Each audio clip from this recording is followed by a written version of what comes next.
হরে কৃষ্ণ মাতাজি, হরে Krishna.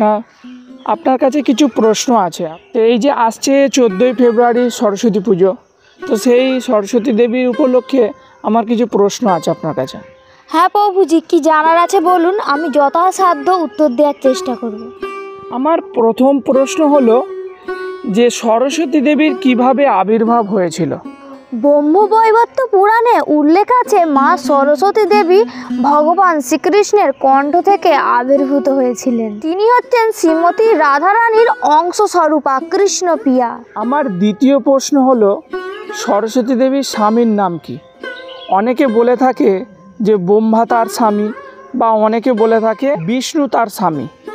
Actually শাস্ত্রে কাকে স্বামী বলা হয়েছে? আপনি যেই স্বামীর কথা বলছেন দুজনেই কিন্তু সরস্বতী দেবীর স্বামী।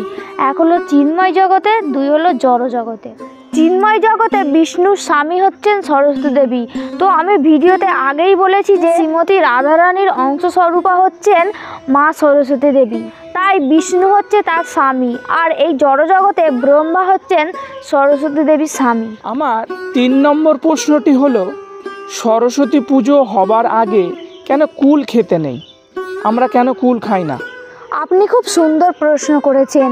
সরস্বতী পুজো হওয়ার আগে কুল খেতে নেই কেন, সেই সম্বন্ধে একটি পৌরাণিক কাহিনী আপনাকে বলছি। সরস্বতী দেবীকে সন্তুষ্ট করার জন্য মহামুনি ব্যাসদেব একবার বদ্রিকা আশ্রমে গিয়েছিলেন, সেখানে মা সরস্বতী দেবীকে সন্তুষ্ট করার জন্য।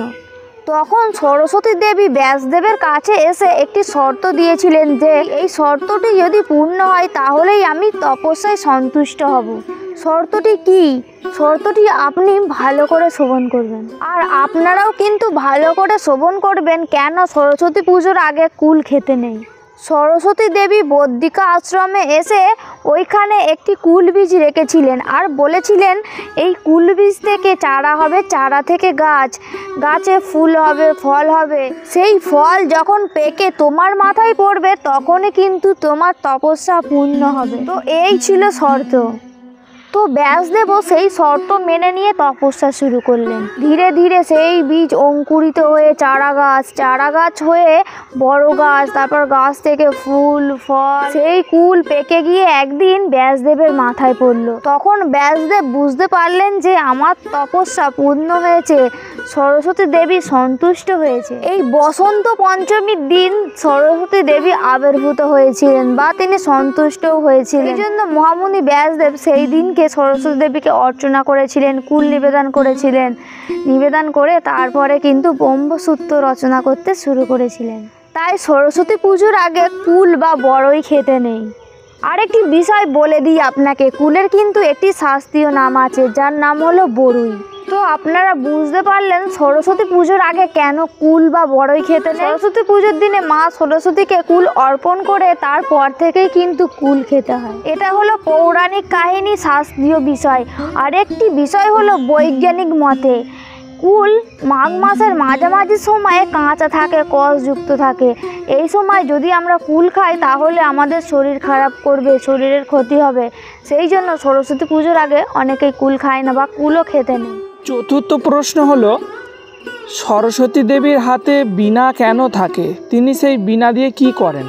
হ্যাঁ প্রভু, সরস্বতী দেবীর হাতে যে বীণা থাকে সেই বীণা দিয়ে সরস্বতী দেবী কিন্তু ভগবানের মহিমা কীর্তন করেন। যেহেতু ভগবান বিষ্ণু হচ্ছেন তার স্বামী, সেই জন্য সরস্বতী দেবী সর্বক্ষণ ভগবানের মহিমা কীর্তন করেন। যেমন আমরা দেখেছি নারদ মুনিকে, তিনি সর্বদাই বীণা বাজিয়ে ভগবানের লীলা স্মরণ করেন, ভগবানের গুণমহিমা কীর্তন করেন। তেমনই মা সরস্বতী দেবীও বীণা বাজিয়ে ভগবানের নাম, রূপ, গুণ, লীলা মহিমা কীর্তন করেন। আমার 5 নম্বর প্রশ্ন হলো সরস্বতী দেবীকে অনেকে বাগদেবী বলে থাকে। তো এই বাগদেবী কেন বলা হয় সরস্বতী দেবীকে? সরস্বতী দেবী আমাদের জিহ্বায় অবস্থান করেন, তিনি আমাদের স্পিচিং পাওয়ার দেয়, কথা বলার শক্তি দেয়। সেই জন্য সরস্বতী দেবীকে বাগদেবীও বলা হয়। আমার 6 নম্বর প্রশ্ন, অনেক সময় সরস্বতী দেবীকে দেখা যায় 2 হাতে থাকেন, আবার অনেক সময় দেখা যায় যে 4 হাতে থাকেন। তো এই 2 হাতে কি কি থাকে আর 4 হাতেই বা কি কি থাকে?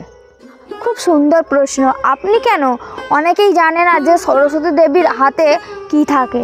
তিনি যখন দ্বিভুজা থাকেন তখন তার হাতে থাকে বীণা পুস্তক, আর তিনি যখন চতুর্ভুজে থাকে তখন তার হাতে থাকে বীণা, অক্ষমালা, কলম, পুস্তক। আমার 7 নম্বর প্রশ্ন, এই যে সরস্বতী দেবীর কাছে রাজহংস থাকেন, রাজহংস তার বাহন, তো রাজহংস ছাড়া তো অন্য কিছু থাকতে পারতো, রাজহংস কেন থাকে? রাজহংসের কিন্তু খুব ভালো একটি গুণ আছে। আমরা যদি একটি রাজহংসের সামনে এক বাটি দুধ দিই জল মিশিয়ে, তাহলে সেই রাজহংসটি সেইখান থেকে দুধটি গ্রহণ করবে, জলটি রেখে দেবে। রাজহংস খাঁটি বস্তুটি গ্রহণ করেন আর ভেজাল বস্তুটা ফেলে রেখে দেন। তাই রাজহংস সরস্বতী দেবীর বাহন। তিনি আমাদেরকে এই জড়জাগতিক বিদ্যা নয়, পারমার্থিক বিদ্যা, চিন্ময় বিদ্যা গ্রহণ করার নির্দেশ দিচ্ছেন। আমার 8 নম্বর প্রশ্ন, সরস্বতী দেবী আমরা সকলেই জানি বিদ্যার দেবী, তিনি কি বিদ্যা পরিচালনা করেন? হ্যাঁ, আপনি খুব সুন্দর প্রশ্ন করেছেন। সরস্বতী দেবী যে বিদ্যার পরিচালনা করেন সেটি কিন্তু এই জড়জাগতিক বিদ্যা নয়, সেটি হলো পারমার্থিক বিদ্যা বা চিন্ময় বিদ্যা। এবার হচ্ছে 9 নম্বর প্রশ্ন, ঠিক প্রশ্ন নয়, এটা আমার জানার বিষয়। সরস্বতী দেবীর যে প্রণাম মন্ত্র আছে, সে প্রণাম মন্ত্রটা আপনি একটু বলে দেন। সরস্বতী দেবীর প্রণাম মন্ত্রটি হলো সরস্বতী মহাভাগে বিদ্যে কমল লোচনে বিশ্বরূপে বিশালাক্ষী বিদ্যাং দেহি নমস্তুতে। আমাদের ভিডিওটি কেমন লাগলো অবশ্যই কিন্তু কমেন্ট করে জানাবেন। আর যারা ইউটিউব থেকে আমাদের ভিডিওটি দেখছেন তারা চ্যানেলটি সাবস্ক্রাইব করবেন, বেল আইকনটি ক্লিক করবেন। আর যারা ফেসবুক থেকে দেখছেন তারা আমাদের ভিডিওটিকে শেয়ার করবেন। আর ভিডিওটি লাইক, ফেসবুকের পেজটা কিন্তু ফলো করতে ভুলবেন না। জয় জয় সরস্বতী মাতা কি জয়।